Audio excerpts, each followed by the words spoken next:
नमस्कार दोस्तों, मैं हूं अंजलि। होप रे चैनल आशा की किरण में आप सबका स्वागत है। आइए दोस्तों, एक कहानी सुनाते हैं आपको। दोस्तों, एक बार की बात है कि नारद मुनि ने ब्रह्मा जी से प्रश्न किया कि परमपिता ये बताइए कि राक्षस और देवता दोनों आपकी संतानें हैं, पर आपने देवताओं को रहने के लिए स्वर्ग दिया और राक्षसों को यह अवसर नहीं दिया। जब दोनों आपकी ही संतानें हैं तो इस तरह का भेदभाव आपने क्यों किया? तो परमपिता ब्रह्मा मुस्कुराए, बोले तो बड़ा ही गंभीर आरोप लगाया नारद तुमने हमारे ऊपर। अब तुम्हारे इस प्रश्न का जवाब अगर हम अपने मुंह से कुछ भी कह करके देंगे तो तुम्हारे प्रश्न के साथ न्याय नहीं हो पाएगा। ऐसा करते हैं नारद, कुछ एक छोटा मोटा समारोह करते हैं और उसमें देवता और राक्षस दोनों को बुलाते हैं, दोनों के क्रियाकलाप देखते हैं और उसके बाद नारद तुम स्वयं ही ये निर्धारित कर लेना कि दोनों में से देवताओं और राक्षसों में से कौन स्वर्ग में रहने के लायक है और कौन नहीं रहने के लायक है। नारद जी बोले ठीक है। एक भोज के उत्सव का आयोजन रखा गया। भोजन के लिए देवताओं और राक्षसों दोनों को बुलाया गया। ये हुआ कि भाई पहले एक बार में या तो देवता भोजन के लिए बैठ जाएं या राक्षस के लिए बैठ जाएं। अब राक्षस तो पीछे पड़ गए, हमें बहुत तेज भूख लगी है, हम पहले से आए हुए हैं, पहले तो भोजन हम ही करेंगे। तो ब्रह्मा जी ने कहा ठीक है, बिल्कुल ठीक है। देवता भी खुशी खुशी मान गए। राक्षस भोजन करने के लिए बैठे। तो ब्रह्मा जी ने कहा कि देखो, आज के भोजन की एक शर्त है, हम जो है तुम्हारे हाथों में कोहनियों में यहाँ से लेकर के यहाँ तक एक छोटी छोटी लकड़ी की डंडी बांध देंगे जिससे तुम्हारे हाथ बिल्कुल सीधे रहेंगे और उसके बाद तुम्हें भोजन करना है। तो राक्षसों ने कहा ये कैसी शर्त है? तो उन्होंने कहा नहीं, आज के भोजन की तो यही शर्त है। खैर, सबके हाथों में कोहनियों में छोटी छोटी लकड़ी की डंडियां बांध दी गई, जिसके फलस्वरूप उनके हाथ बीच में से मुड़ने बंद हो गए। अब उन्हें भोजन के लिए बिठाया गया। अब जब भोजन के लिए बिठाया गया तो हाथ तो मुड़ रहा नहीं था, खाना खाएं तो कैसे खाएं। तो कोई एकदम सर के ऊपर तक हाथ सीधा ले जा करके खाना मुंह में रखने की कोशिश कर रहा था, कोई किसी तरीके से।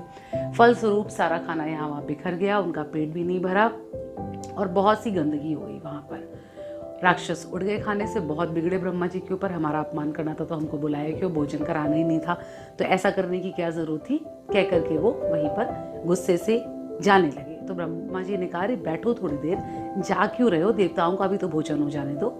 खैर, देवता बिठाए गए भोजन के लिए। देवता ये पहले ही देख चुके थे ये स्थिति, उन्हें भी पता था कि अभी उनके भी कोहनियों पे लकड़ी बनने वाली है। तो देवताओं ने क्या किया कि जैसे ही उनके सामने भोजन परोसा गया, चूंकि हाथ तो यहाँ से सीधा था, खुद तो खा सकते ही नहीं थे, तो उन्होंने अपने ठीक सामने बैठे व्यक्ति को अपनी थाली से भोजन उठा करके खिलाना शुरू कर दिया। वो इसलिए क्योंकि हाथ सीधा था तो सामने तो पहुंच ही सकता था, जिसका परिणाम ये हुआ कि सभी देवताओं का पेट भी अच्छे से भर गया, भोजन ना व्यर्थ हुआ, ना किसी प्रकार की गंदगी हुई और सबको पूर्ण रूप से संतुष्टि हुई। ये देख करके राक्षस बहुत लज्जित हुए, फिर भी वो ब्रह्मा जी पर बड़बड़ाते हुए वहां से चले गए। और इसके बाद नारद जी ने हाथ जोड़ करके ब्रह्मा जी से क्षमा मांगी कि परमपिता मुझे माफ कर दीजिए, मैं इस बात को समझ नहीं पाया, पर आपने जो करके दिखाया उससे मेरी सारे संशय, सारे भ्रम मिट गए। दोस्तों, ये तो खैर कहानी है स्वर्गलोकी, देवलोकी, देवताओं और राक्षसों की, पर हम सभी मनुष्यों को अपने सामान्य जीवन में भी कहीं ना कहीं देवत्व पाने की इच्छा रहती है। कहीं ना कहीं जब जिंदगी की उलझनों से हम थोड़ा फुर्सत पाते हैं, मन शांत होता है, तो हमें भी ऐसा लगता है कि काश हम में भी देवत्व के गुण होते। देवत्व का गुण अगर पाना है तो उसका बस एक ही रास्ता है, परोपकार, उपकार। और परोपकार और उपकार के लिए आपको ना किसी सुपात्र को कहीं ढूंढने जाने की आवश्यकता है और ना ही आपको किसी विशेष अवसर की आवश्यकता है। आपका जो सबसे निकटस्थ व्यक्ति हो, जो आपका सबसे करीबी व्यक्ति हो, वो यदि आपसे संतुष्ट है, वो अगर आपसे पूरित है, तो यही दुनिया का सबसे बड़ा परोपकार है। अगर वो आपसे किसी भी तरीके से असंतुष्ट नहीं है तो आप पूरी तरीके से देवत्व की श्रेणी में ही आते हैं। और यदि आपका साथ रहने वाला व्यक्ति, आपका निकटस्थ व्यक्ति आपसे पूरित नहीं है, आपसे संतुष्ट नहीं है, तो आपका प्रथम कर्तव्य उसे पूरित करना और संतुष्ट करना है। यही देवत्व का मार्ग है।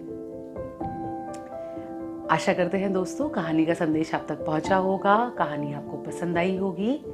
और दोस्तों अगर चैनल पसंद आ रहा है, कहानियाँ पसंद आ रही हैं तो इन्हें लाइक, शेयर और सब्सक्राइब करना ना भूलें। गुड लक दोस्तों।